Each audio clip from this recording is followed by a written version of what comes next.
Hello there. Welcome to Practicum, which is ECI 308. For some of you, you are returning. This is your third practicum, your third and final practicum before student teaching. And for some of you, this is your very first practicum. So I'm going to do a tutorial because even though I have some returning students, this year is unlike any other, and practicum will look a little bit different. So you should be in your BB Learn, and under current courses you will have your 308. I'm just going to go ahead and click on this one right here. And this is what our class will look like. So this is your dashboard, and it will give you any announcements if I send them, emails, you'll get updates over here. So it's a good place to start. The calendar is a nice feature. Again, if you're new to NAU and to BB Learn, you can see your assignments, and it's for all of your classes. So as you go on with NAU and you have many classes, you don't have to see all of those because they're in the past. But you can click which calendars you want to see, and then you can see which assignments are due.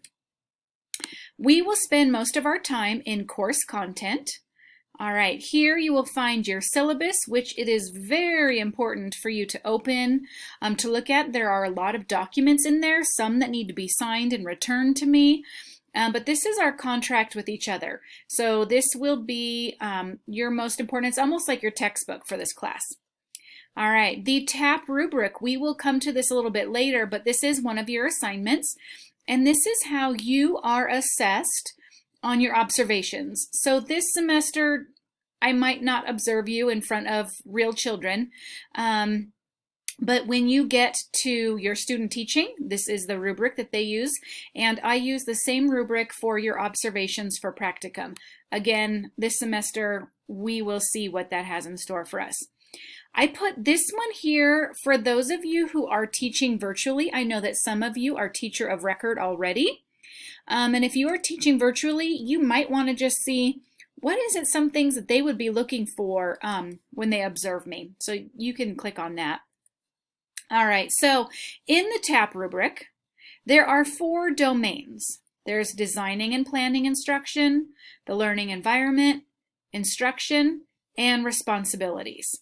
So in each of those, there are different indicators. So let's go ahead and just click on designing and planning instruction. All right, we're going to use Edpuzzle a lot for this semester of practicum. For the most part, most of you are going to be doing observations this way. A lot of our schools are still doing online schooling. I know that some of you do have schools that are opening in person. For instance, Sholo will be opening in person, and Snowflake. So there might be a chance for you to have a real live class. For those of you who either are not comfortable going into the schools right now, or the district where you are, for instance, if you live in Pine Top and the schools are virtual, or in White River and the schools are virtual right now, this is how you will get your hours. So basically for practicum, you need 45 hours of observation. Since you won't be doing that in a classroom, you'll be doing that online. We will be using Edpuzzle a lot.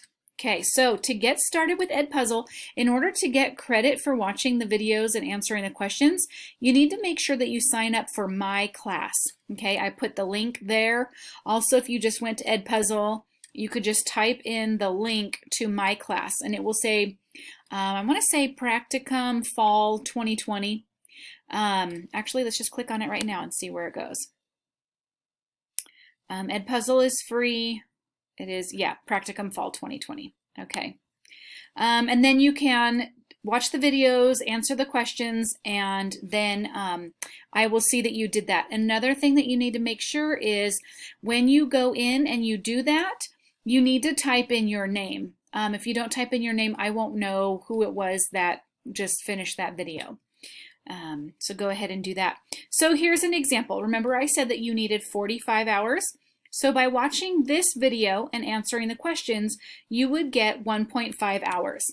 And back on the syllabus that was on our other page, there is a sheet in there, and it's called your practicum log, and that's where you keep track of your hours. So you would just write down, maybe you're going to do this one on Saturday. And you just write down formative assessment at Simmons Elementary, and then there's a column for your hours, and you would put 1.5 hours. So there's different ways that you can do it. You can either do it here in BB Learn, or you can go to Edpuzzle to do it. But you watch a video. Simmons Elementary School. And as you are watching, there will be these little almost water droplets. They will, those are different pauses in the video where, let me see if I can do this. Assessment program in the Let me turn his volume down so I can keep talking. I want to see if we can get it to right there. It will pause the video and it will ask an open-ended question based on something that you just watched. So make sure that when you're watching these, that it's not one of those things where you push play and then you continue to make dinner, or you push play and you're mowing the grass. This is one of those things that you are actually laying on the couch, you push play and you're watching, because then we're going to be asking questions about what you just saw. And this is to replace those 45 hours that you would be in a classroom. And obviously in a classroom, you're not going to be making dessert or mowing the grass. You're going to be paying attention to the teacher and how that teacher is interacting with the students. Okay, so there's an example. So it got to that little water droplet, teardrop. So before we go further, what is formative assessment? How would you describe formative assessment? Take a moment to do some research if needed. And so you would just type in whatever the answer is, and you would click submit, okay? And then you would continue and you would keep going all the way to the end of the video, okay? And you can see that it's a 24-minute video, but I'm giving you credit for 1.5 hours because I know that there's the think time. There might even be sections that you would need to rewind and say, I didn't catch that. I don't know what they just said. So I've been a little bit generous with you, but if you find that it took even longer than that, please let me know and we will adjust your hours. All right, so in each domain, you will also see virtual assignments as well. Okay, so this tells you right here what it is that you're going to do, and you're going to click on the document, and the document will come up, okay? And there's different sections. Now, notice over here, I'm giving you 3 hours credit for it. This is a big assignment, so don't do this one if you only have 30 minutes until your favorite show starts. Devote some time to this where you have a block of time. So you would click on this and look, it's only 2 minutes and 20 seconds, okay? And then this video is 4 minutes. This one is also 4 minutes. And then here is a question. So on this document, you would actually type your answer. And then when you save it, you're going to save because you're going to upload it later on. You're going to read a little bit. You'll have several of these. I want to say there's 4 of them. They're all a little bit different. Okay, all the prompts are a little bit different. And then at the end, there's always a reflection. Okay, and again, you're just typing straight into the document. Okay, no, I don't want to save that. Okay, so that was designing and planning instruction. Now again, if you are new to BB Learn, you might not know about our cookies right here at the top. These are either called cookies or breadcrumbs, sorry. You can click to go back, so it's kind of like following your breadcrumbs. The learning environment. This one has quite a few more Edpuzzles. As you can see that. And don't feel that you have to watch all of them. They are all there as examples. There are going to be, maybe you're going to go down a rabbit trail of something that you really like. You don't have to watch all of them. They are there to help. Again, this is the same sort of thing. You would click on this and it would give you the same prompts. Okay, let me use my breadcrumbs to go back to instruction. Again, more Edpuzzle videos. So here, instruction actually has 2 virtual assignments. Okay, this one is worth 4 hours. This one is worth 3 hours.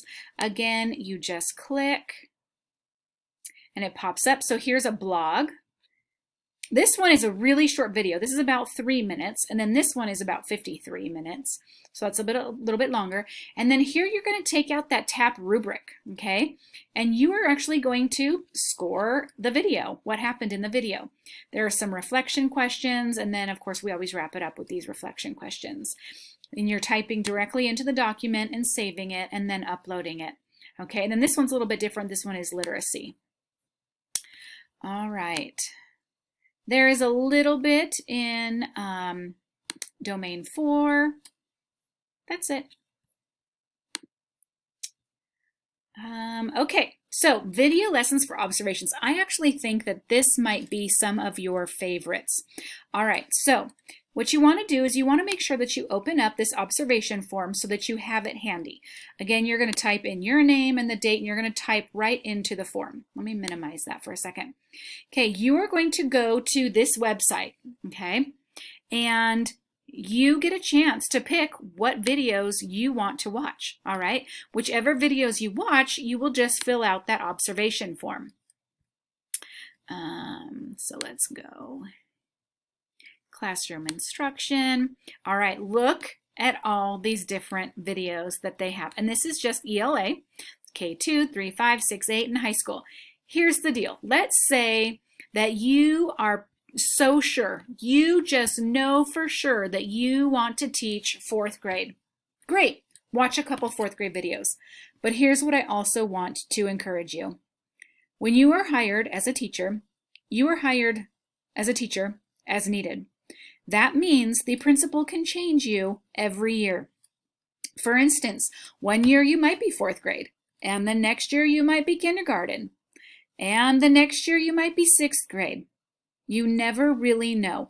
I have worked in school districts where on the last day of school, every teacher was pulled in one by one to the principal's office and they were given a new grade level.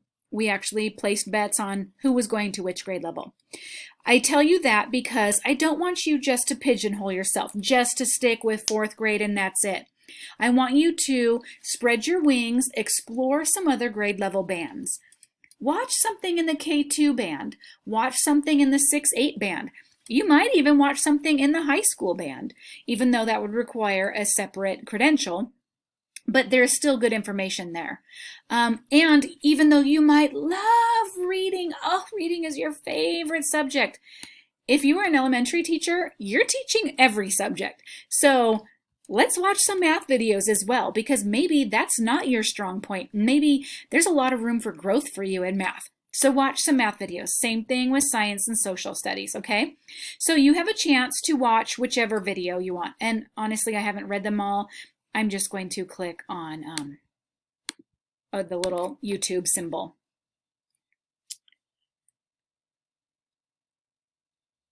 Okay, this one looks like it's 11 minutes.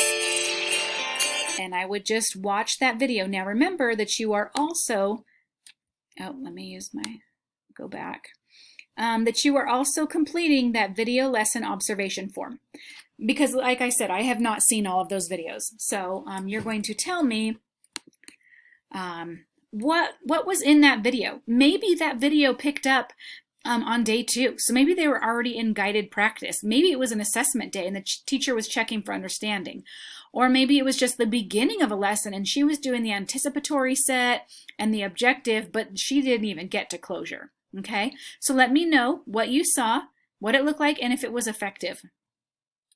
You will get really used to the terms reinforcements and refinements. When I observe you teaching, I always give reinforcements and refinements, as you will also see when you do your student teaching. So I want you to look at these videos and look for some positives, which are reinforcements, that you saw in the lesson. What do you think that they did really well?